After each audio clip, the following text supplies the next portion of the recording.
Abraçar árvores é uma maneira de mostrar que você se preocupa com elas. 1, 2, 3, 4. If you'll all gather close around the phonograph and listen carefully, I'll tell you how we're going to have a whole lot of fun.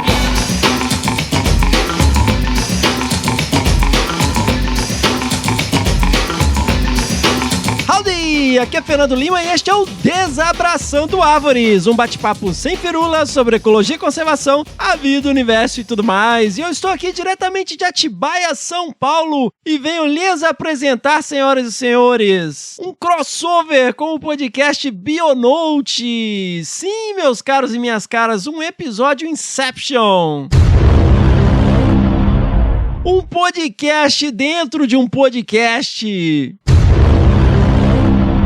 Só um adendo aqui pra minha tia Cotinha, um grande beijo aí, tia. Tia, Inception é o filme A Origem com o maravilhoso Leonardo DiCaprio, que todo mundo diz que entendeu o final só pra parecer inteligente. Moçada, eu tive a honra e o privilégio de bater um papo sensacional sobre conservação, a vida, o universo e tudo mais com a querida Juliana Klein-Sord, sócia fundadora e CEO da Log Nature. Você deveria, mas se você não sabe de quem eu estou falando, assim que acabar este episódio, você volta lá no episódio 81 do Desabraçando Árvores. Juliana Klein-Sord, sonhos, conservação e empreendedorismo, onde nós trouxemos a jornada da Juliana. E a Juliana, meus caros e minhas caras, ela também esteve aqui conosco no episódio 75, um episódio mais que sensacional sobre armadilhas fotográficas. E a Log Nature tem um podcast chamado Bionote. Se você não conhece, já assina lá no seu aplicativo de podcast favorito para não perder nenhum episódio.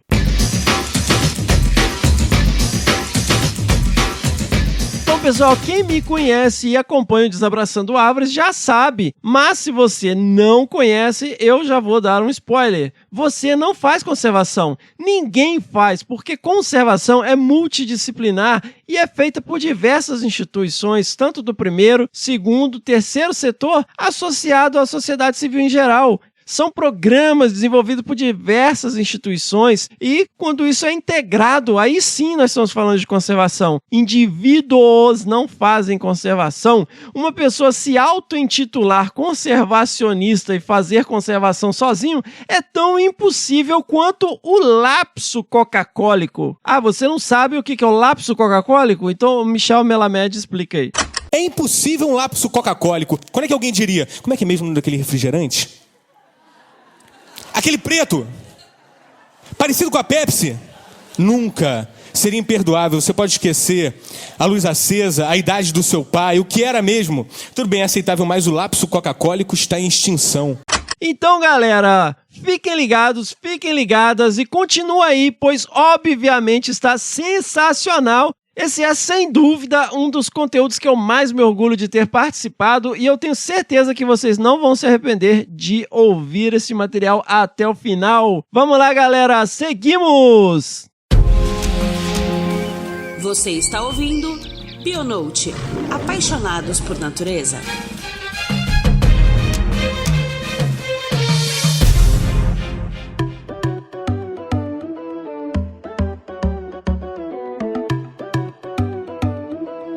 Bem-vindos a mais um episódio do Bionote. Este mês tão importante que comemoramos o Dia Mundial do Meio Ambiente, vamos continuar falando sobre conservação, mas dessa vez de uma forma diferente. Vamos trazer um pouco da visão real sobre os trabalhos de conservação e uma visão desromantizada de tudo isso. Você vai aprender a ouvir com outros olhos sobre esse tema que envolve toda a sociedade. Para isso, trouxemos um convidado mais que especial e que está no ouvido de muita gente. Acho que vocês vão reconhecer de cara a voz dele. É com muito prazer que temos hoje Fernando Lima. Fernando, seja mais do que bem-vindo ao Bionote. Olá, eu que agradeço, Juliana, sendo que você nem agradeceu, né?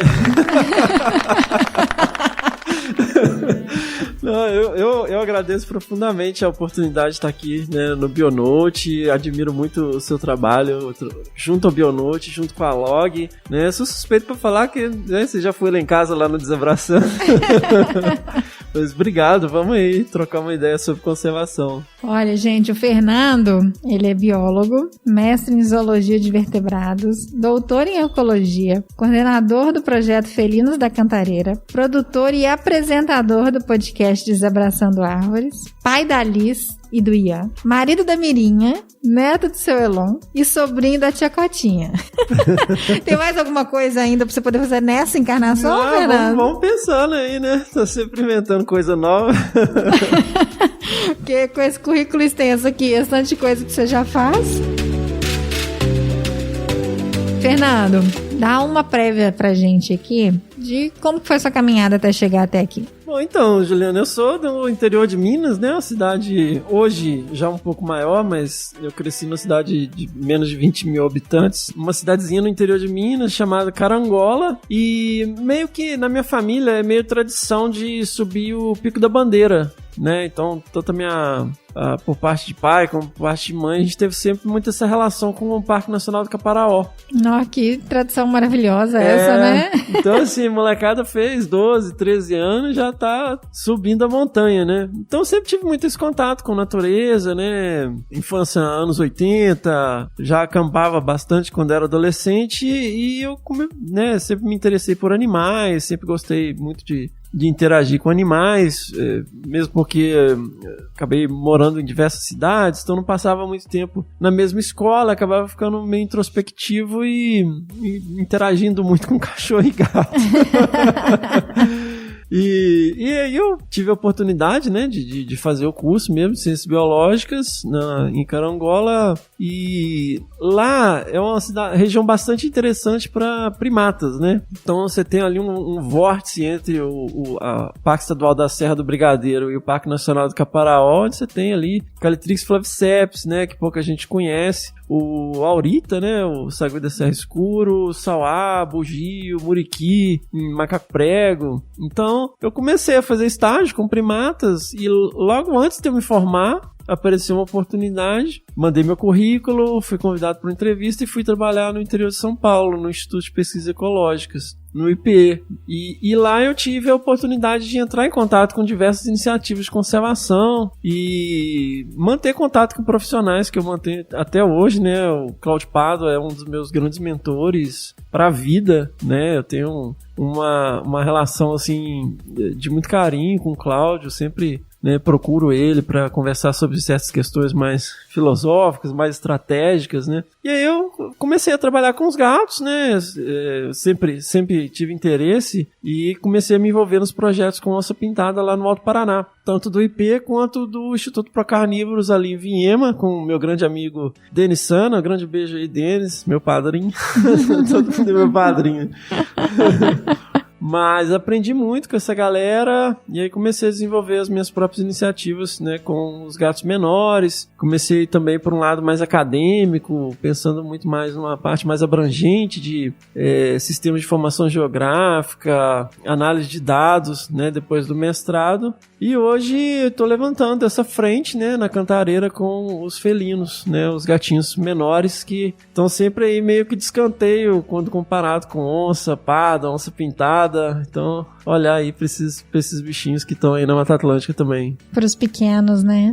E ao longo dessa história aí, são quantos anos de profissão, Fernando? Não, eu me graduei em 2003, então para 19 anos. Já lá, vamos uma colocar... estrada rodada aí já, né? Estamos aí rodando há um tempinho. Ou seja, a gente tem muita bagagem aqui para poder abordar o tema que a gente vai falar hoje, né? Você falou aqui da sua história, né? Um pouco do caminho que você percorreu e tudo, né? De tudo isso aí, toda a sua formação. Mas fala pra gente um pouquinho sobre o Desabraçando Árvores. Então, Desabraçando é uma história engraçada, assim. Eu ouço podcast desde 2007, 2008. Eu vim fazer mestrado aqui em BH, né? E no ano anterior, eu entrar no mestrado, 2006... eu tive a oportunidade de ficar um tempo na ilha de Jersey, que é uma ilhota no Canal da Mancha entre a França e a Inglaterra, e lá eles têm um zoológico conservacionista que é muito bacana, assim. Tipo, eles pegam uns bichos que só eles conseguem fazer reproduzir, né? Tem aquele caso incrível, né? Dos gaviões das Ilhas Maurício, né? A reprodução foi feita lá. Então, assim, é um lugar muito bacana e eles têm um centro de treinamento. Eu fui pra lá, fiquei 4 meses, né? A gente... É uma especialização em manejo de espécies ameaçadas. E todo fim de semana a gente ganhava 10 libras. E como é uma ilha muito pequena, era assim, ó, tá aqui suas 10 libras, final de semana vocês fazem o que vocês quiserem. E dava pra fazer muita coisa com 10 libras? Ah, meu, era tipo 2 fatias de pizza, sei lá. Não era uma grande fortuna. Mas aí eu fiquei segurando essa grana, né? Acho que foi um mês, assim. Aí eu juntei 40 libras e juntei com uma grana de cartão de crédito e comprei um iPod. Mesmo? Porque nessa época era um negócio assim, do outro planeta, né? E pra quem não sabe, crianças, em 2007, tipo, 30 GB era uma coisa do outro mundo, né? Era uma armazenagem gigantesca, né? Era a capacidade de memória de um desktop, assim, que a gente tinha, né, na época. E aí, por conta desse iPod, quem já teve, né, sabe que ele conversa com iTunes, né? Você é um Mac user, né? E aí, por conta disso, eu conheci essa mídia, que era uma coisa super de nicho nessa época, né? Era quem tinha iPhone e quem tinha iPod, né? Acho que nessa época nem existia iPhone ainda. E eu queria aprender alemão, eu tava gostando muito de uma banda chamada Rammstein. E eu fui procurar, quero aprender alguma coisa de alemão. E eu achei um negócio chamado German Pod 101. E por isso eu comecei a ouvir podcast. Então, assim, eu ouço podcast de manhã, eu acordo, eu ouço podcast de notícia, eu vou correr, eu tô ouvindo podcast, né? Então, assim, eu comecei a consumir muito essa mídia. Que é maravilhosa, né? Eu que também amo. É super legal, porque assim, né, quem mora aí, né, em grandes cidades, ou até cidades intermediárias hoje em dia, né, você vê que você passa muito tempo no trânsito, né? Então, no deslocamento, né? E assim, antigamente você ainda tinha muitas rádios e tal. Hoje, basicamente, né, nada contra, mas as rádios que você encontra muitas vezes são rádios evangélicas, né? E o podcast, ele tem essa cara de rádio AM. A gente manda recado, né? Ô, dona Maria, passa aqui no armazém que chegou essa encomenda, né? E aí ele tem essa coisa intimista. E eu sempre gostei muito de escrever, tinha blog e o podcast tem uma vantagem, né? Porque ele é muito parecido com um programa de rádio. Só que você pode escutar ele a hora que você quiser, né? Rádio on demand, né? Exatamente, total. E aí eu ficava pensando, assim, eu também consumindo muitos podcasts de divulgação científica, né? E eu ficava assim, podia ter um podcast na área de conservação, mas que fosse uma coisa mais solta, assim, que eu gosto muito do Nerdcast. Eu também sou fã. Muitos anos que eu escuto. Quer dizer, faz muita referência de cultura pop, assim, e eu vejo assim, cara, conservação e ecologia você vê em tudo, sabe? Você vê no cinema, você pode fazer, eu posso ficar horas aqui falando da ecologia de filmes, né? E não tô falando de Avatar, não. Eu uso até como exemplo o Predador, do Arnold Schwarzenegger, sabe? Referência de velho.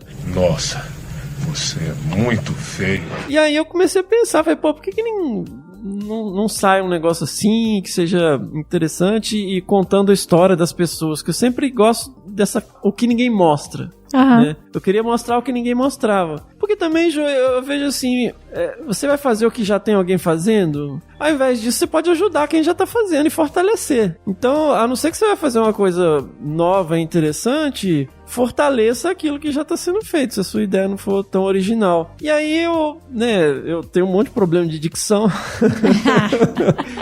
Eu tenho uma voz meio igual adolescente, às vezes quando eu fico muito empolgado, vai subindo, né? Vai ficando mais agudo. Começo a falar mais rápido. Eu falei, eu não sou a melhor pessoa pra falar, né? Mas ao mesmo tempo, uma amiga minha, Ângela Pelim, grande beijo aí, ela fala, a melhor pessoa pra fazer é aquela que pega e faz, né? Exatamente. E aí eu resolvi fazer, né? Eu sou muito familiarizado com a mídia, né? Eu sei o que eu gosto e o que eu não gosto num podcast. Então, assim, a ideia era ser Concast, o podcast sobre conservação. Aí o slogan ia ser, aqui não abraçamos árvores. E existia um Comcast, né? Aí eu resolvi... Existia, era um negócio de anime, de mangá, sei lá. Aí eu falei, esse nome aí já tá tomado, né? Falei, vou chamar de Desabraçando Árvores, né? Fazer esse... Já que a essência é essa, né?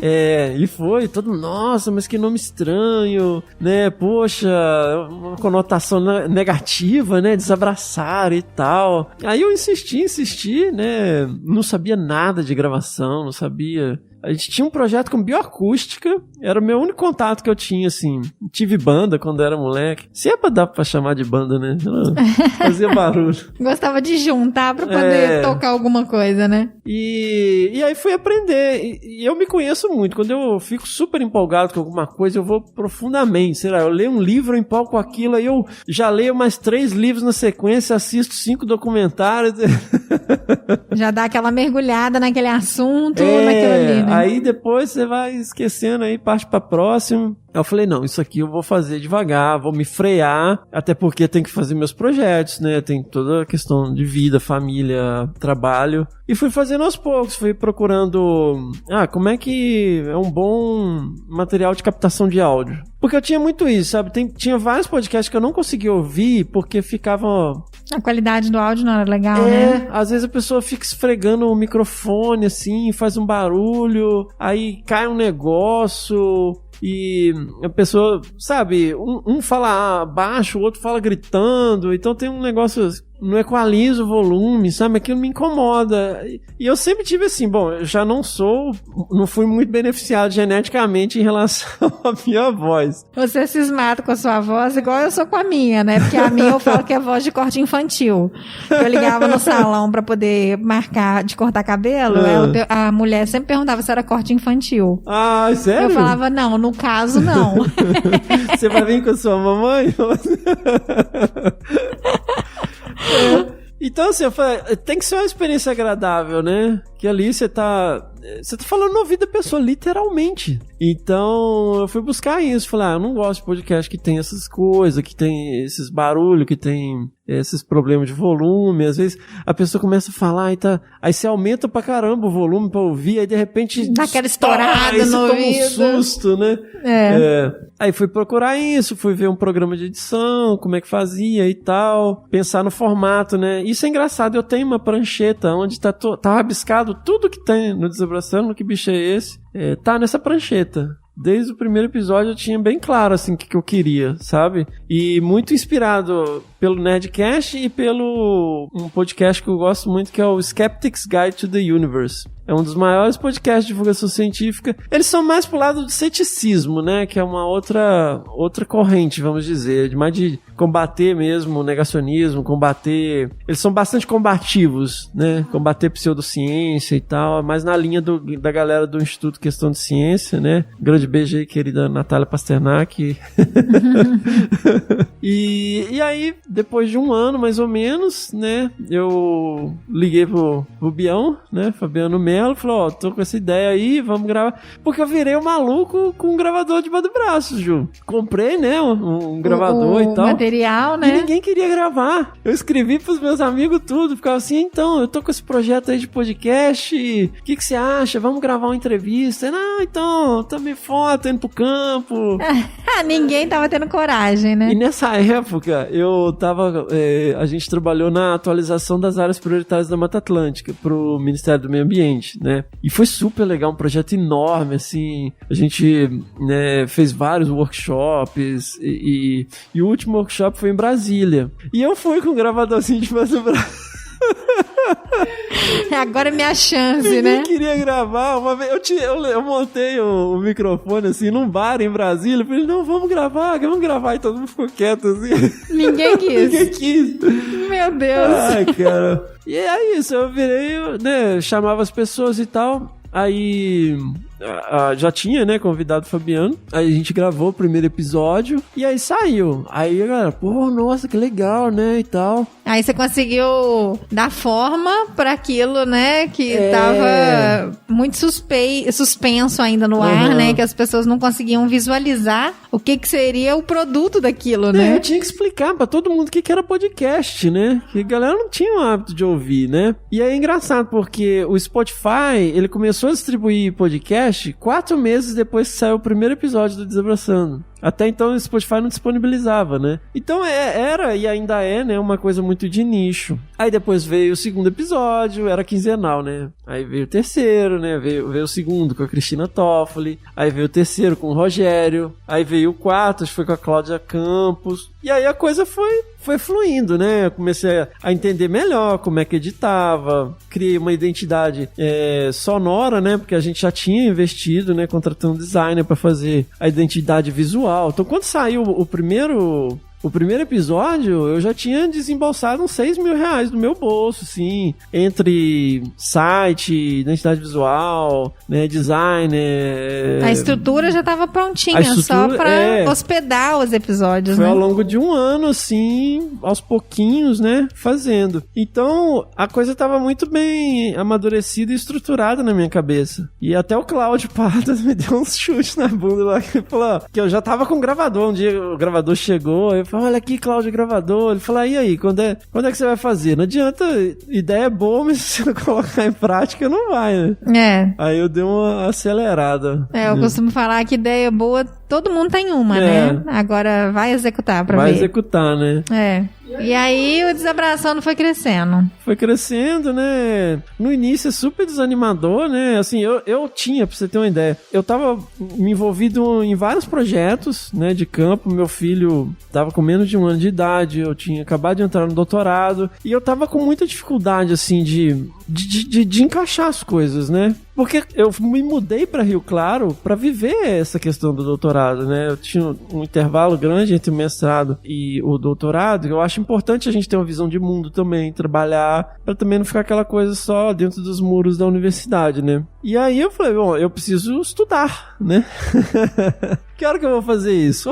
4 horas da manhã. Não faz nada de 12h às 6, né? Então, aí eu comecei, porque assim, depois que você entra na Roda Viva, família acordou e tal, é aquela loucura, e tem que trabalhar, tem que levar menino pra escola, tem que pagar conta, tem que olhar isso, tem que olhar aquilo, tem que não sei o que, tem que ir pra universidade. E aí eu comecei a acordar cada vez mais cedo, comecei a levantar aí às 5, né, aí parei em 15 para 5. E aí eu acordava tranquilamente, fazia um alongamento, um exercício, tomava um banho, sentava, estudava artigo, né, lia o artigo, fazia o café. Quando a galera acordava, já tinha adiantado um pouco, já tinha né? adiantado a vida aí, né? E aí eu tava assim, fazendo alucinadamente, estudando pra caramba, né, e me organizando bem. E aí, eu tava tão focado, né, nos projetos, nas coisas que eu tava fazendo, eu deletei todas as minhas redes sociais, porque eu tava entendendo aquilo como uma distração. E é realmente, né? A gente tem que ter muita maturidade, sim, né, pra poder usar aquilo como algo produtivo, de fato. E que é tóxico, né, gente? É tóxico, porque se você, é justamente maturidade. Se você não tem essa maturidade, você fica vendo a vida maravilhosa de todo mundo, né? E as pessoas entram em depressão porque se sentem diminuídas e se sentem... Gente, todo mundo ali, sabe, tá demonstrando uma fração que muitas vezes é falsa. E às vezes é um momento muito único que é replicado várias vezes. Sim. E dando uma conotação de que aquilo ali é o dia a dia, né? Não é. Todo mundo faz cocô, né? E fede, né? Então, assim... Eu tava meio assim, eu tinha lido um livro, eu acho que a tradução para português, ele saiu depois em português, que é Trabalho Focado, do Newport. E eu fiquei, realmente, né, tem que eliminar certas distrações. E eu tinha deletado todas as minhas redes sociais, não tinha mais nada. E aí, com esse negócio do podcast, eu acabei tendo que voltar, né, com isso. Só pra você ter uma ideia, assim, que eu tava completamente out, assim, eu tava completamente focado nos meus projetos, nas minhas atividades, tava lendo pra caramba, estudando pra caramba, fazendo disciplina, fazendo campo, interagindo com projetos legais. E aí o podcast também, eu falei, eu preciso divulgar o podcast. Então... Aí você teve que voltar, né? Aí você eu saiu voltei. do offline pra ir pro online de novo, né? Aí eu saí do total offline pra hoje, as pessoas me chamaram, eu já fui chamar de influencer, um monte de... O que é isso, influencer? Mas porque o Desabrace, né? O Desabraçando Árvores é um podcast muito importante, né? Que leva a sua voz, a sua opinião para muitas pessoas mensalmente, né? Então, de fato, você é uma pessoa formadora de opinião e é por isso que a gente tem um prazer enorme de trazer você aqui, porque além dessa conexão que a gente tem, né? Eu vejo muita seriedade naquilo que você faz e muita coerência na informação que você traz. E eu falo que, assim, o que a gente tem que ter cada vez mais próximo na nossa vida é o alinhamento entre aquilo que a gente faz e aquilo que a gente fala. Porque é muito fácil a gente falar. Mas se a distância entre aquilo que a gente fala e aquilo que a gente faz for muito grande, se isso não estiver bem alinhado, se você não estiver vivendo aquilo que de fato você fala, os seus projetos, o seu planejamento, ele não se sustenta. Então, o que eu vejo, principalmente em relação ao Desabraçando Árvores, é que tem muita coerência, né? Na organização, naquilo que se propõe a trazer como informação e na essência verdadeira daquilo que tá linkando tudo isso, assim, sabe? Nossa, Ju, obrigado. Então, eu fico muito feliz mesmo, assim, de ter você aqui. Eu acho que a primeira questão que a gente coloca aqui, né, em relação a essa questão de conservação, né, de conservação ambiental, conservação da biodiversidade, que a gente faz parte disso, e desse processo de desromantizar, né, o que é conservação, porque muitas vezes a gente coloca muito glamour, né, dentro das ações, a gente coloca muita paixão, não que não tenha que ter, mas a gente precisa trazer para a realidade do que de fato é conservação, né? E o que é legal, já do nome do podcast, que é Desabraçando Árvores, porque eu falo que a mídia traz como visão do ambientalista é de que a gente abraça a árvore. E por que então né? Você trouxe essa ideia do desabraçando árvores? Por que desabraçar árvores e não abraçar árvores? Então, Ju, como eu falei, eu fui criado no interior e aí você tem uns estereótipos bem marcados, né? E a galera do meio ambiente, a galera que fuma maconha, que tem o rabinho de cavalo, que anda de coletinho. Tá sempre mal arrumado. A galera bicho grilo, paz e amor e tal. E uma das propostas é mostrar que não é nada disso. Nós somos cientistas. Isso é uma coisa que a gente tem que quebrar também. Que cientista não é uma pessoa que anda de jaleco com um tubo de ensaio. Com cara de doido. Descabelado, com um tubo de ensaio num bolso e com um rato branco no outro, né? Então, o que a gente fala em relação às questões ambientais são assuntos sérios, né? São pautados por boa ciência e pautados por estudos de longo prazo. Não é um bando de doido que fica abraçando árvore e fazendo discurso bonitinho. Então, quando teve a Eco 92, sem por exemplo, fundamento, né? Porque o que parece é que é feito as coisas sem fundamento, né? Exato. E vem também um pouco dessa questão da romantização, né? Porque tem que ser uma coisa ideal e tal. Até tem várias discussões. Por que você deve preservar uma espécie, né? Você tem diversas linhas onde você pode precificar. Você tem valores éticos, valores morais, né? Valores espirituais, por que não? Mas não tem nada de errado com eles. Então, assim, acho que a galera foi para um lado muito mais dessa conexão espiritual e tal, que não tem nada de errado, mas ao mesmo tempo, na hora das discussões sérias, a gente não é levado a sério se a gente não souber transpor essas barreiras, né? Então acho que vem muito dessa provocação, que é uma coisa que eu adoro fazer também, que é provocar e ser irônico. Mas eu acho que assim, até o próprio nome do podcast, Desabraçando, ele traz junto essa coerência mesmo, né, de visão, assim, e da informação que vocês trazem. Uma coisa relacionada a isso tudo aí que você falou agora, é que eu vejo que desabraçar árvores é importante porque a partir do momento que a gente romantiza a conservação e a gente coloca ela, entre aspas, inimiga do capitalismo, inimiga do dinheiro, ela tá sempre como se fosse a parte do sistema. Ela não tá incorporada no sistema. E eu falo que a partir do momento que a gente vive numa sociedade capitalista, a gente está num sistema do qual a gente vive nele e a gente precisa aprender a trabalhar dentro dele e valorizar esses princípios dentro do capitalismo. E conservação, ela não é inimiga do dinheiro, ela não é inimiga do desenvolvimento. Ela tem que fazer parte disso, né? E eu acho que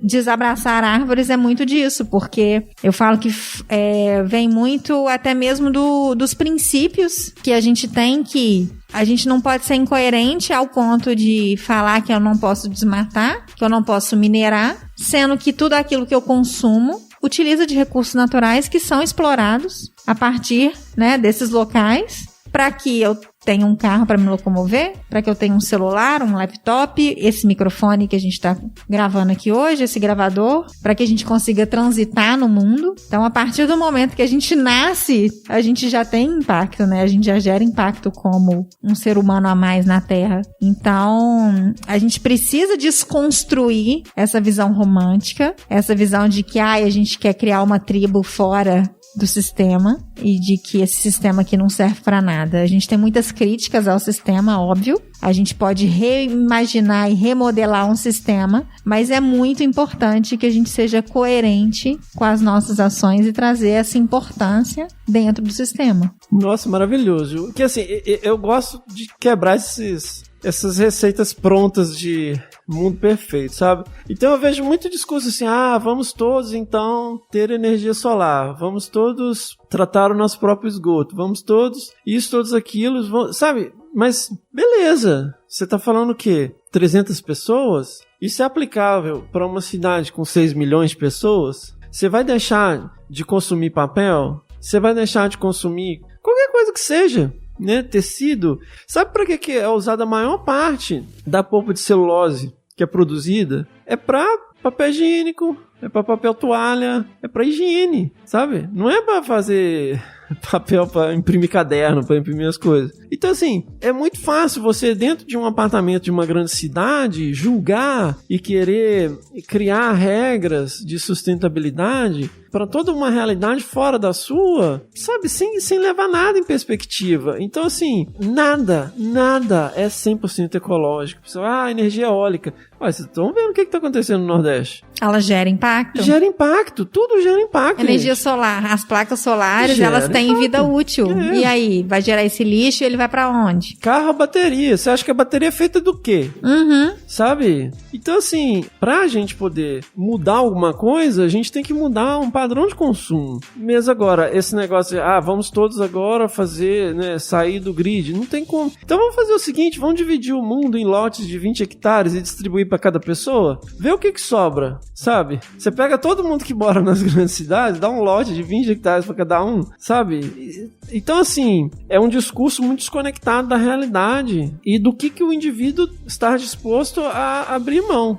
Exatamente, é aquilo que você está disposto a abrir mão, né? Exato, porque para ter alguma mudança você tem que abrir mão de alguma coisa. É muito fácil apontar a solução para os outros. Exatamente. Né? Mas eu acho que assim, a gente tem que andar no nosso raio de ação, o que a gente consegue influenciar, mas o mais importante é o que eu consigo realmente mudar enquanto ator, enquanto consumidor, né, enquanto cidadão. E eu acho que isso transparece muito no podcast, que eu sempre tento mostrar um outro lado, que é o que ninguém mostra, é a relação, né, é os perrengues, é o que cada pessoa passa para chegar até ali, e esses clichês, sabe, tratar. Eu sinto falta de discussões sobre energia nuclear. Cadê a discussão sobre energia nuclear? Porque não tem nada de técnico na discussão. É passional, é completamente passional. E movida pelo medo, né? Exato, pelo medo, porque, nossa, Chernobyl. Não, a maior parte da energia elétrica da França é atômica, né? Então, assim, a gente pegar algumas questões que, por exemplo, Chernobyl está muito mais relacionado com um sistema político completamente louco do que com a própria questão da usina em si. É toda uma cadeia ali de erros que vem desde, né, da base da grande hierarquia lá da União Soviética, e não tem muito a ver com o sistema em si, né? Ele é só uma consequência de um monte de problemas. Então, assim, você não vê as discussões. E isso é muito por quê? Por conta de discussões que não são racionais, elas são 100% emocionais. E a gente vê isso muito na conservação, né? Nas discussões de rede social, um discurso muito pronto, muito limpo, muito, sabe, de desconexo com a realidade. Então, eu acho que chega a ser superficial até, né? É superficial. Outro dia eu vi um comentário que a pessoa falou, na fazenda do pai do meu namorado, a onça matou um bezerro, mas ele não deixou ninguém fazer nada, porque nós sabemos que a onça, nós é que estamos invadindo, né, o espaço da onça. Eu falei, não, beleza, maravilhoso que pensa assim. Agora, você não pode demonizar um senhor que vive no sertão do Piauí, que tem 5 cabras e a onça parda comeu 2. Uhum. Não é a mesma coisa que o pai do seu namorado, que tem um sítio, que tira o leite das vaquinhas, mas ele tem aquilo ali por lazer?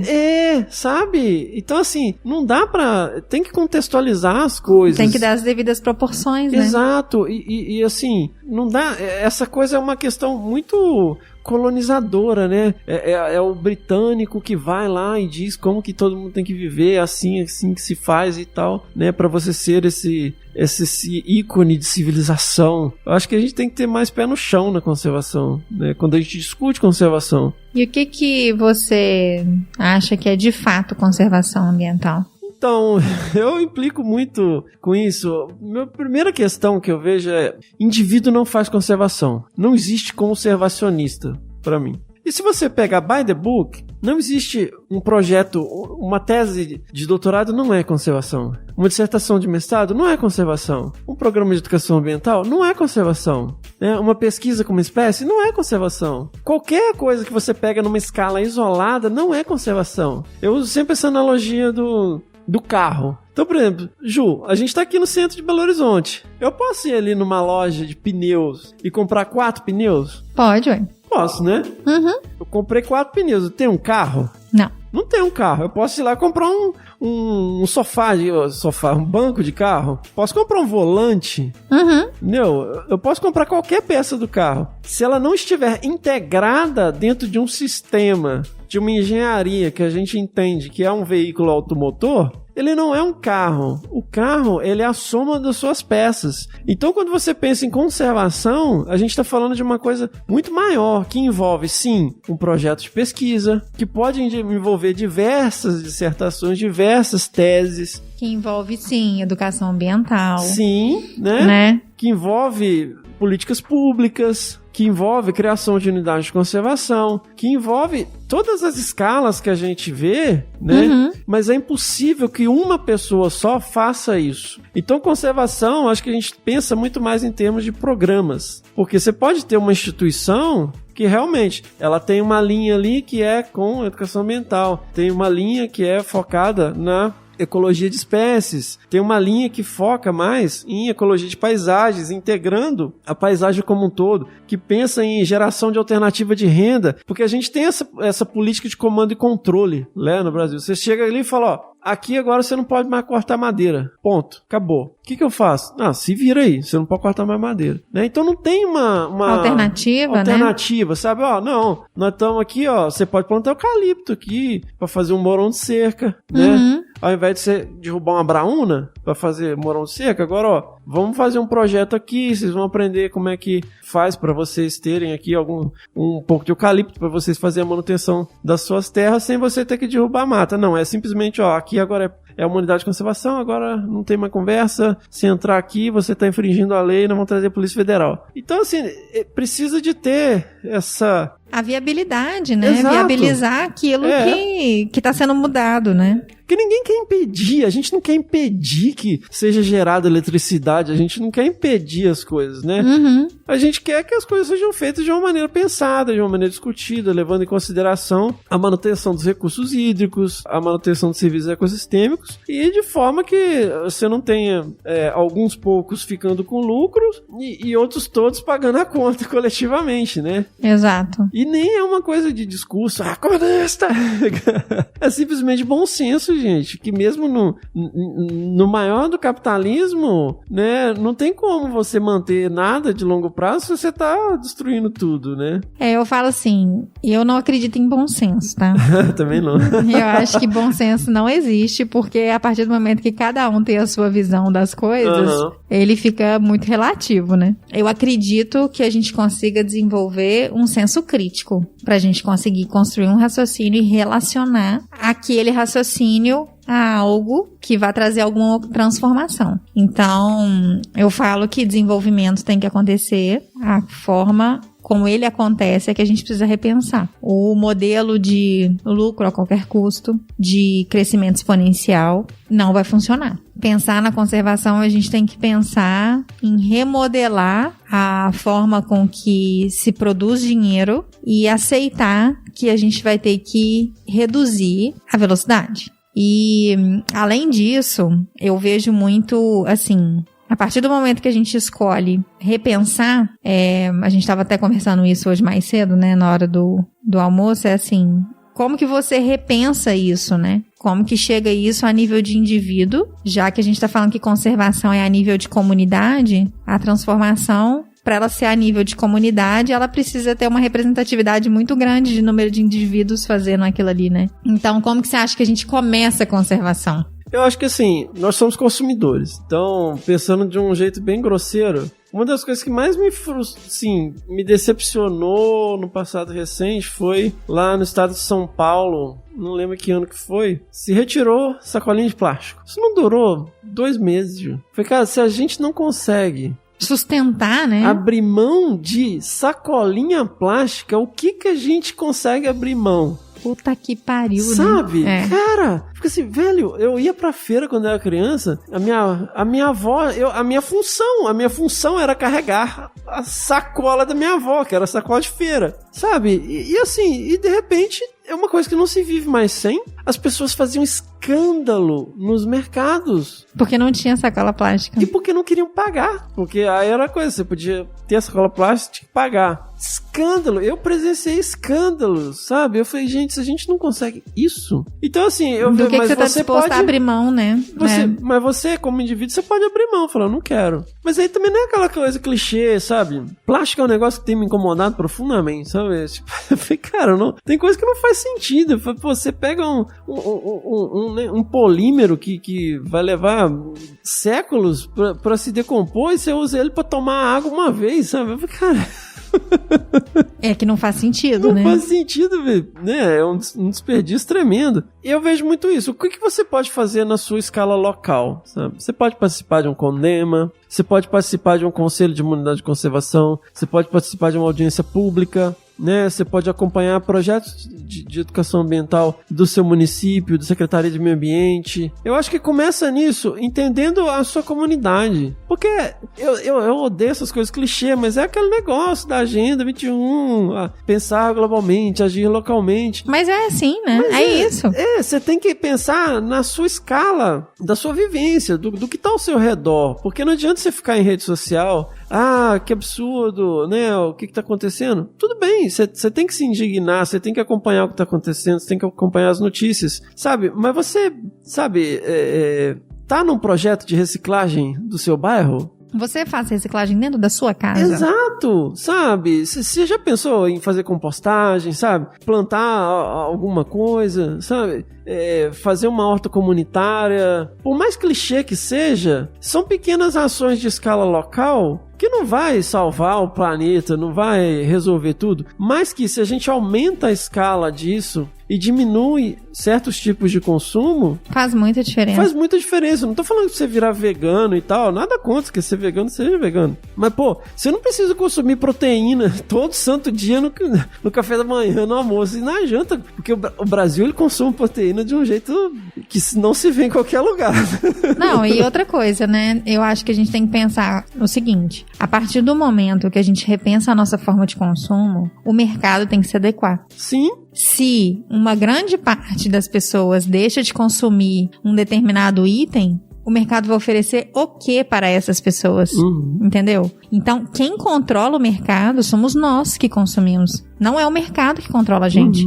Então, a partir dessa concepção, é possível com que a gente mude qualquer coisa. A partir do momento que a gente dá escala, a gente muda o mercado do jeito que a gente quiser. Do mesmo jeito que você vê várias metas sendo colocadas, principalmente, né, na Europa ali, em relação à questão de consumo, a questão de consumo de carros, né, movidos a combustíveis fósseis, o mercado vai ter que se remodelar para atender aquela população. Porque ela não vai mais consumir aquele tipo de produto. E a empresa vai morrer se ela não se adequar. Então é a gente que comanda o mercado, né? Então por isso que essa forma de pensar no nosso consumo faz com que cada um de fato seja responsável por uma mudança de modelo mental, eu falo assim, sabe?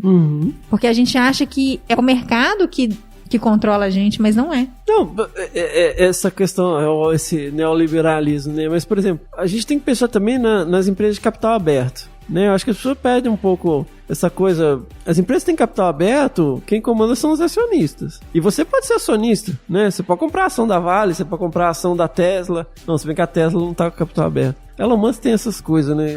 Ele quer dominar o mundo, né? Ele fecha o capital, o cara é doente. Mas enfim, você pode comprar ação do que quer que seja. Você pode comprar ação do Facebook, você pode comprar ação. E o que acontece? O mercado, ele responde muito rápido a qualquer questão. Como que tiveram várias adequações, porque o que aconteceu? Em décadas passadas, as grandes corporações de roupa, calçado, né, essas marcas muito grandes, eles estavam mandando tudo para países da Ásia para ser produzido basicamente com mão de obra escrava. E as pessoas começaram a ter ciência disso. Falaram, não, peraí, cara, a gente tá comprando esse tênis aqui, que é super legal, super tecnológico e tal, mas ele tá sendo construído num galpão, onde sabe? Uma pessoa sem condições nenhuma de trabalho. Exato. É quem produz. A mão de obra escrava. Então, no momento em que isso vem à tona, as ações despencam e eles respondem rapidamente. Então, o mercado ele também tem essa questão, né? Então, por exemplo, existem vários capitais, né? A gente está sempre falando do capital econômico, né? Mas tem o capital natural, né? Tem o capital humano, né? Das empresas, né? Tem o capital... são 8, né? Eu não vou lembrar quais são todos. Mas, enfim, as empresas estão preocupadas com isso. Então, quando você tem um grupo de consumidores que está levantando bandeiras, que está apontando questões, eles vão olhar para isso, né? Porque isso influencia todo a imagem dessa empresa. E por mais que seja uma coisa, meu Deus, greenwashing e tal, mas cara, se funciona, é porque as pessoas querem que seja uma coisa idônea, né? Exatamente. Ela tem que fazer por amor. Não, se ela fizer e não for por amor, então não serve. Então, não, serve também, tá gente. Serve, tá reduzindo impacto, tá servindo, né? Sabe, o resultado é o mesmo. Então, assim, sabe, e eu vejo pequenas coisas, falei, cara, se você pode comprar você quer comprar um refrigerante? Beleza, compra de latinha, sabe? Não compra de garrafa plástica. Então, assim, são pequenas coisas. Eu falo assim, tem uma coisa que toda vez que eu comento com alguém, as pessoas falam, gente, mas eu nunca pensei nisso. Eu falo assim, faz sentido você levar água pra passear? Por que você não compra todos os seus produtos de limpeza concentrados ou em pó? Pra que você vai levar água pra passear? Pra você poder comprar um produto diluído da água que sai da torneira da sua casa. Entendeu?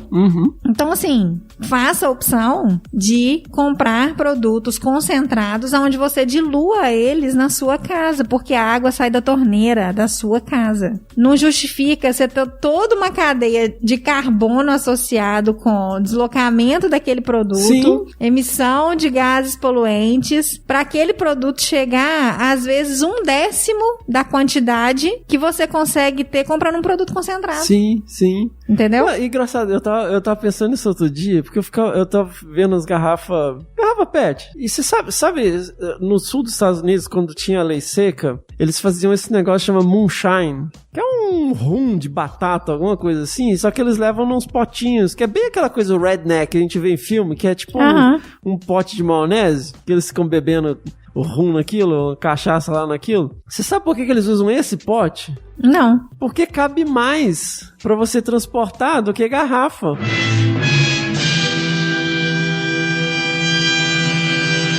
E aí aí você pensa assim, vê, cara, ou seja, você tá fazendo um negócio que é ilegal, então eles tentam otimizar a forma de transporte.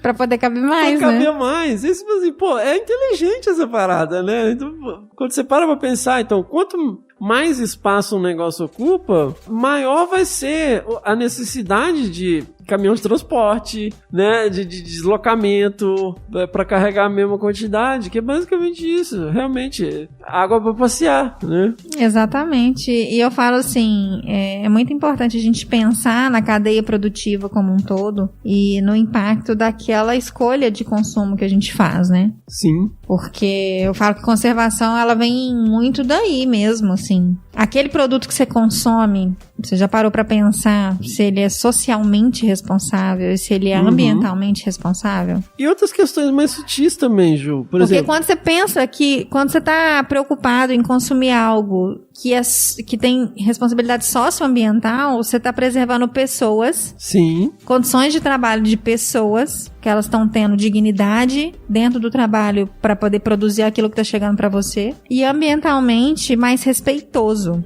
sabe? Eu falo que, é lógico que a gente fala aqui de uma condição muito privilegiada, né? Da nossa condição dentro da sociedade, da nossa condição de consumo. Mas quando a gente, que é um mercado consumidor grande, pensa nisso, a gente está distribuindo isso para todo mundo. A gente está tendo cuidado com todo mundo, entendeu? Então, assim, quando a gente escolhe, a gente que tem a condição de escolher aquilo que a gente vai consumir, porque a gente pode escolher, certo? Se eu escolho algo muito barato, a Ana Paula aqui no escritório fica até rindo da minha cara, que ela fala que eu tenho essa frase, assim, clichê. Na hora que eu pego uma coisa que eu vejo, assim, que a gente vai olhar preço e eu falo assim, gente, isso tá muito barato.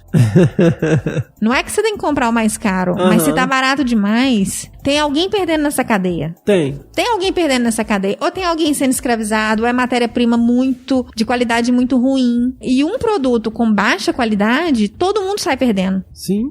Porque é recurso natural que está sendo utilizado para poder produzir aquilo. É recurso humano que está sendo utilizado para produzir aquilo para ele virar lixo em muito pouco tempo. Então a gente tem que pensar um pouquinho, assim, por esse lado, sabe? E tentar virar uma chave, assim. Faz sentido você comprar uma coisa que é muito barata agora, sendo que você vai ter que comprar aquilo 5 vezes, sendo que se você tivesse comprado um com uma qualidade melhor, você teria comprado uma vez só. Pois é. E quando você começa a ter produção em escala, você produz muita coisa com a qualidade péssima, né? E com um tempo de vida muito curto. E também, assim, ser coerente, né? Porque às vezes eu vejo algum radicalismo, assim, nossa, eu só vou comprar esse tomatinho aqui, porque esse tomatinho, né, eu sei a origem e tal. Mas tudo bem. Mas se você tem que atravessar a cidade pra ir lá na PQP fazer isso, você tá deixando também uma pegada aí pesada, né? Combustível, né? Tudo que você tá gastando pra fazer isso. Quando se você reduzir a distância e comprar aqui na feirinha perto da sua casa, né, você vai causar um impacto menor. Então tem que ter um balanço entre essa questão desse radicalismo. E aí eu vejo também essa questão da produção. Cara, eu tenho filho. Cara, a quantidade de cacareco de plástico. De criança, né? Cara, é insuportável, porque é tudo descartável. Você toma aqui um chocolatinho em formato de ovo que vem com um negocinho desse. Que eu não vou dizer qual. Qual será? Eu falei, cara, essa porcaria é um pedacinho de plástico aqui, um negocinho ali, tarará. E daqui 2 semanas já virou lixo. Quando você vê, você tem caixa na sua casa de pedaços de plástico, que nada encaixa com nada, e tudo aquilo ali vai virar lixo. Eu falo com o pessoal, gente, não dê brinquedo, dê Lego. Se for dar brinquedo, Lego fala, gente, se vocês tiverem amigos que têm criança, dê Lego, mais nada. São pecinhas que vão ser utilizadas por muitos anos para construir várias coisas e usar a criatividade da criança. E a hora que meu filho encostar, eu vou continuar com eles pra mim, sabe? Então, assim, cara, esse tipo de coisa me deixa assim, não é possível. Aí, você vai nessas lojas de coisas baratinhas e tal, a quantidade de cacareco ali, de plástico, que você vai assim, nossa, isso aqui é super útil. Essa porcaria vai quebrar depois de 2 dias na sua pia, sabe? Exatamente. Exatamente. Aí você vai ter que comprar de novo, e vai ter que comprar de novo, e vai ter que comprar de novo. Na hora que você viu, você já gastou muito mais Exato. do que você gastaria se você fosse comprar uma coisa com uma qualidade melhor uma vez só. É igual guarda-roupa. Se você não tem casa própria, cara, guarda-roupa ele aguenta ser desmontado, sei lá, 2 vezes com esses coisas baratinhas assim e tal. Ele desmancha. Não adianta, se você tem que comprar um guarda-roupa a cada 3 anos, a porta dele tá caindo, não é melhor você juntar uma grana e investir num negócio mais pensado, num materialzinho melhor que você não vai... né? Que ele vai ficar ali, né? Que ele vai durar mais tempo. Vai, né? Aquelas coisas que os nossos avós tinham, que estão aí até hoje. Exatamente. E eu falo que assim, o nosso papel aqui é levantar essa reflexão, né, Fernando? Porque a gente não tá aqui para ser dono da verdade, né? Pelo contrário, a gente tá aqui para poder levantar uma reflexão para fazer com que as pessoas tenham essa autopercepção da forma com que elas estão contribuindo ou não para a conservação ambiental. A gente não tá falando para ninguém deixar de ter celular, para ninguém deixar de comprar roupa, para ninguém deixar de consumir. A questão aqui é a forma como a gente consome. Sim. Né? A quantidade com que a gente consome. Levantar um pouco essa capacidade de perceber o impacto que aquele consumo que você faz diário tá causando. Então a gente não... Acho que se a gente fosse dar uma diretriz, eu acho que seria repensar o modelo de consumo que a gente tem hoje como escolha diária, né? Eu queria saber, assim, a sua opinião em relação a isso e qual que é o tipo de mensagem que você gostaria de trazer para as pessoas em relação a isso. Então, eu, né, falei bastante coisa em relação a isso. Eu acho, assim, que a gente é muito do impulso também, né? Você fala assim, cara, tudo bem, você tem que ter um celular e tal, né, hoje em dia, mas, cara, você não precisa trocar celular toda vez que sai um celular novo, né? Até porque, né, convenhamos, é muito caro. É muito caro. Nossa, olha, eu vou te falar, eu tinha um celular desde 2016. Semana passada, não, mês passado, eu comprei um celular novo, porque ele já tava assim, caquético, depois de 6 anos. E olha aqui, eu fui, mandei arrumar o que precisava arrumar e hoje ele tá aqui no escritório, sendo usado aqui no escritório, porque a gente pode ter um celular com menos funções. A gente não manda arrumar as coisas mais, Juliana. É? Você não manda... A gente descarta, né? Qual foi a última vez que você trocou um zíper de uma jaqueta? Ah, eu não posso falar, sabe por quê? Porque eu sou dessas. Ah, então você é dessas, né? Então... As pessoas não mandam já, estragou tipo, o zíper uma calça da jaqueta. minha estragou o zíper na parte de baixo, eu fui lá e mandei trocar o zíper. Cara, minha avó era costureira, ela vivia disso, sabe? De fazer roupa, de consertar a roupa, né? Roupa. Ah, troca aqui o fecho da mochila, sabe? Troca aqui o fecho. Não, a mochila estragou o fecho, joga fora, compra outra, sabe? A gente não arruma mais as coisas, sabe? É muito louco isso. Então, eu acho que falta um pouco também dessa... Por mais que... E engraçado, a gente vê o comportamento em pessoas que levantam muitas bandeiras, né? Então, assim, você não tem que ter o equipamento da moda ou, né, a melhor bota, sendo que você já tem 3, sabe? A Patagônia tem isso, né? Uma marca que eu acho muito legal, sabe?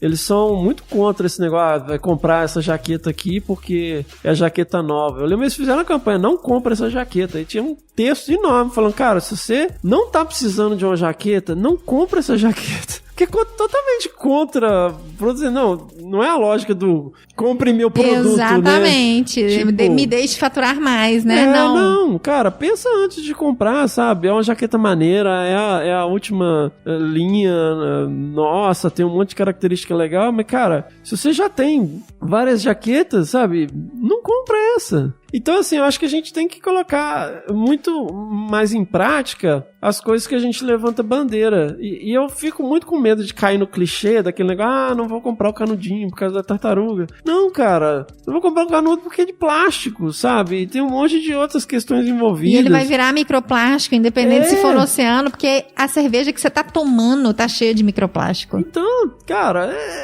tem que pensar nessas coisas, cara. A gente tá tomando água com glifosato. Sabe? Você fala assim, nossa, vou tirar aqui a casca da maçã porque tem agrotóxico. Você lava ela na torneira, você tá jogando glifosato nela. Então eu acho que é muito... A gente às vezes quer falar muito de uma maneira muito abrangente, levantar bandeira e tal, mas eu acho que às vezes a gente precisa de olhar o que a gente tá fazendo, sabe, como consumidor, como consumidora, olhar, né, o seu padrão de consumo, se realmente precisa daquilo, se você não pode, ao invés de trocar, arrumar o que você já tem, sabe, pensar um pouco antes de... Até porque, cara, tudo custa dinheiro, né? Você fala, mas vou comprar porque tá barato. Não é que tá barato, mas custa dinheiro do mesmo jeito. Exatamente. O quanto que você teve que trabalhar pra ter aquele dinheiro, né? Exato. Né? Muito... Acho que a gente tem que rever mesmo, assim, enquanto consumidores. Porque eu vejo assim, é igual quando você tem um produto pra entregar, né, Juliana? Você tem lá um relatório e tal, você fala, nossa, eu tenho um relatório. Tá, mas até você chegar nesse relatório, você tem que escrever. Quanto que eu tenho que escrever hoje pra que esse relatório esteja pronto? O que eu tenho que fazer hoje pra chegar lá e ter isso pronto? Porque não é só aquela meta final, né? Então, assim, a gente não vai mudar tudo da noite pro dia. Mas quais são os pequenos passos que eu posso galgar e como que eu posso contagiar, né, o meu ambiente de trabalho, as pessoas que convivem comigo de uma maneira saudável, de uma maneira positiva, falar sobre essas questões de forma que realmente façam as pessoas refletir fora do clichê. Exatamente. Né? E serem mais coerentes mesmo, né? Ter um pouco mais desse alinhamento, assim, sobre aquilo que você escolhe, aquilo que você fala. Uhum. E se isso tá alinhado, assim. Eu vejo... Aqui no escritório a gente tem composteira, né? E aí, quando a gente comprou a composteira, foi assim, um processo para as pessoas entenderem qual que era o lixo que ia pra composteira e qual que era o lixo que não ia pra composteira. E hoje em dia, é muito engraçado, porque o lixinho da composteira, ele fica dentro da geladeira para depois ir pra composteira, que é no andar de cima. Quando, às vezes, o lixo não tá ali, porque às vezes levou pra poder jogar na composteira e alguém esqueceu de descer, a pessoa que já vai jogar o lixo falou, mas cadê o lixo da composteira?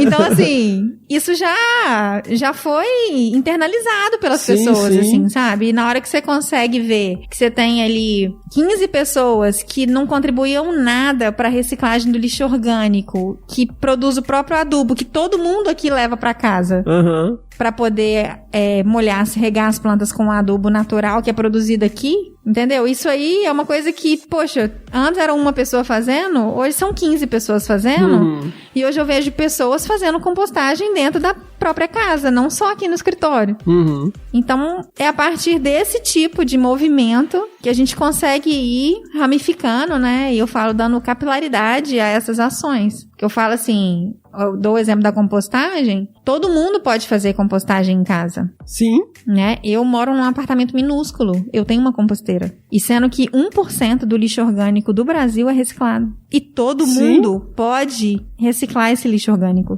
E ainda produzir adubo. E não é uma coisa que te custa, não é uma coisa que te custa tempo, não é uma coisa que te custa dinheiro, porque minhoca você acha em qualquer lugar. Uhum. Você só precisa ter o recipiente adequado pra sua casa não ficar cheirando a composteira e a forma adequada de fazer compostagem pra ela não cheirar. Eu fiz um de 60 litros cada... É meio ignorante. Cada caixa é legal. 60 litros. Demora pra caramba pra encher. Eu comprei uma menor, não deu conta, porque a gente come muita fruta e tal. E além disso, eu falo que a compostagem, ela te traz uma observação para aquilo que você come, que normalmente você não tem, né? Sim, você começa sim. a observar, se você descasca mais, você desembala mais. Né? E aí na hora que você começa a ver, você fala, gente, eu descasco muito mais do que eu desembalo.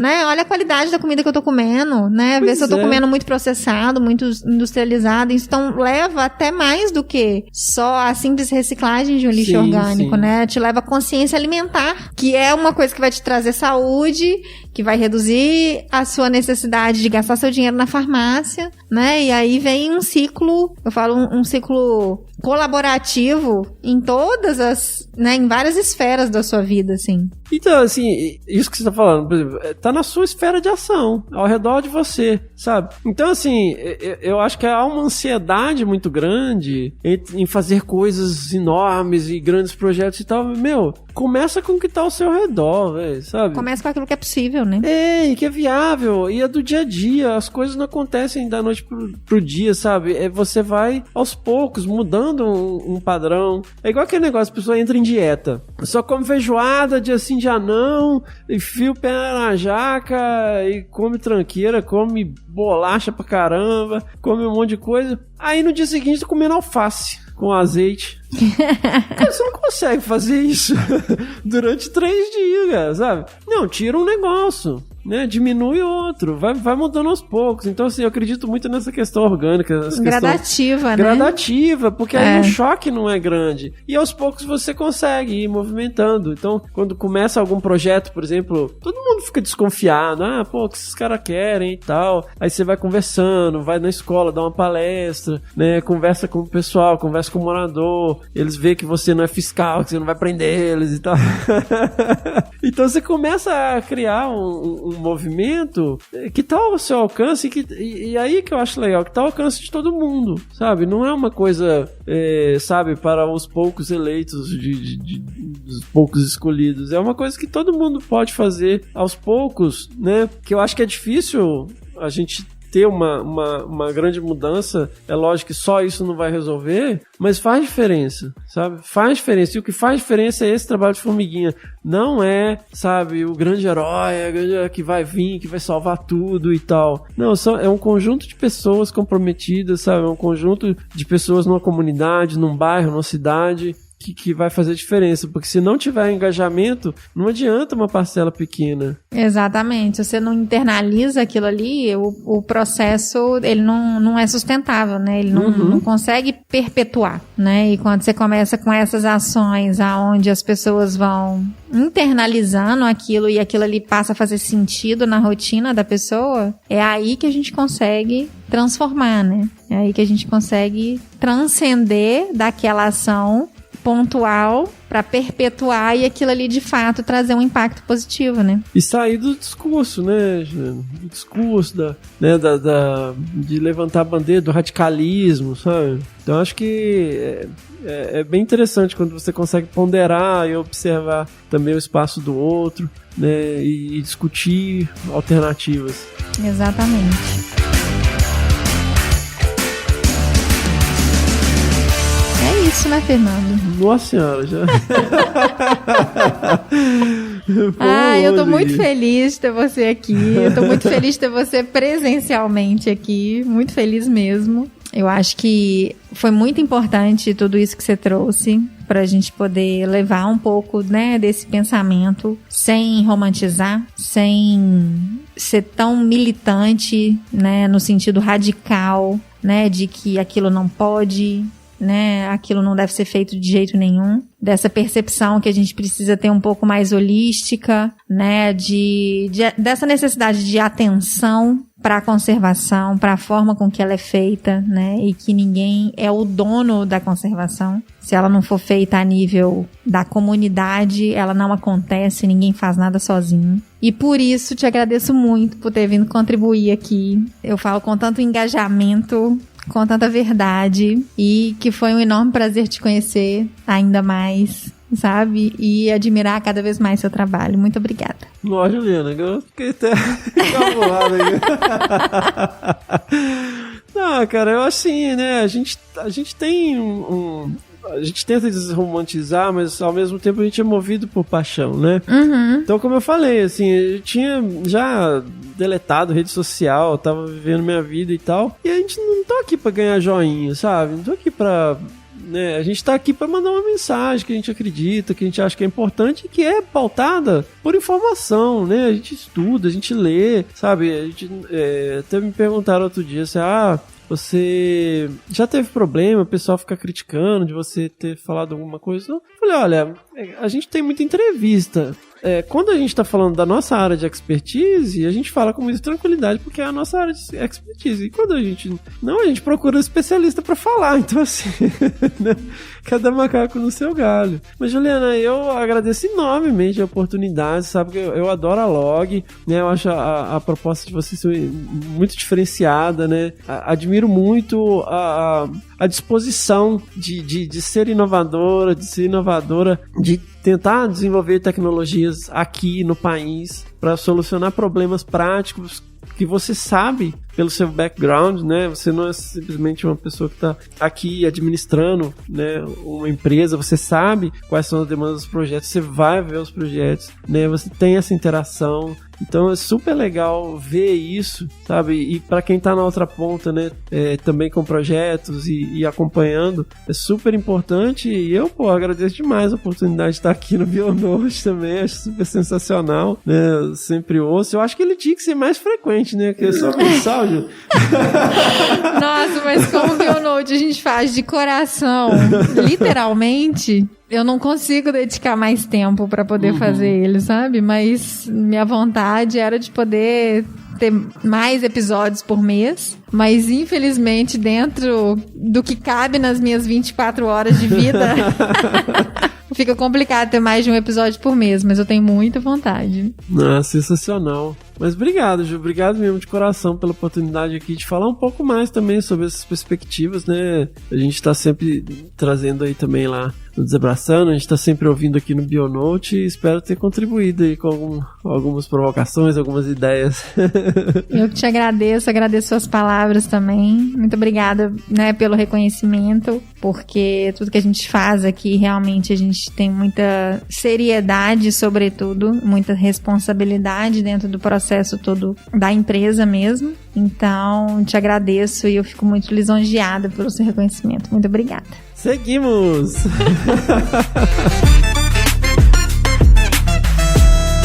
Este foi mais um episódio do Bionote. Se você gostou, não se esqueça de compartilhar com a sua rede de amigos e levar a nossa informação ainda mais longe. Assim, todo mundo se conecta e aprende mais. Este podcast é oferecido pela LogNature, uma empresa que trabalha com soluções para quem pesquisa a biodiversidade. Para saber mais, acesse o nosso site e as nossas redes sociais, através do www.lognature.com.br, no Instagram, @log_nature, no LinkedIn LogNature e no Facebook Log Materiais e Ferramentas. A edição desse podcast é feita pelo nosso parceiro Aerolitos. Mês que vem tem muito mais. Até lá. Beijos!